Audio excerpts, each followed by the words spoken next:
বাঙালির জনপ্রিয় মাছের মাথা দিয়ে কচু শাক, ইলিশ মাছের। দেখতে যেমন লোভনীয়, খেতে দুর্দান্ত।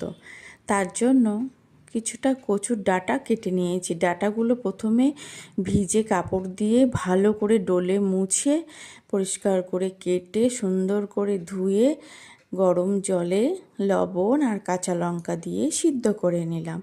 এইভাবে লবণ দিয়ে সিদ্ধ করে জল ঝরিয়ে নিলে না আর গলা ধরার ভয়টা থাকে না।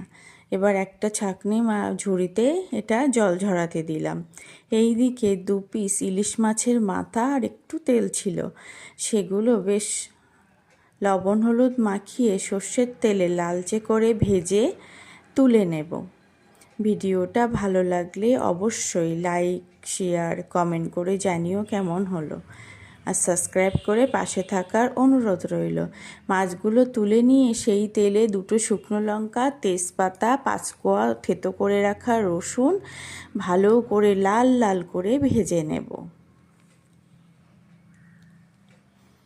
লাল লাল করে ভাজা হয়ে গেলে সেই ভাপিয়ে রাখা কচু শাকটা দিয়ে দেব। দিয়ে লবণ আর হলুদ দিয়ে সুন্দর করে ভেজে নেব যতক্ষণ না এই কচু শাকের রস বা জলটা টেনে একদম শুকনো হয়ে আঠালো হয়ে না আসছে। এই কচু শাক এমনিতেই এত সুন্দর লাগবে ইলিশ মাছ দিয়ে, ওর জন্য এতে কোনো মশলা খাটে না বা দিলে ভালো লাগে না। এই ইলিশের গন্ধটাই দারুণ লাগবে। এবার ভেজে রাখা ইলিশ মাছগুলো একটু ভেঙে সুন্দর করে মিশিয়ে নেব ইলিশ মাছের তেলটুকু দিয়ে। এইভাবে বানিয়ে দেখো, এই সব শেষে এই তেল দিয়ে দারুণ হয় খেতে। কমেন্টে অবশ্যই জানিও কেমন।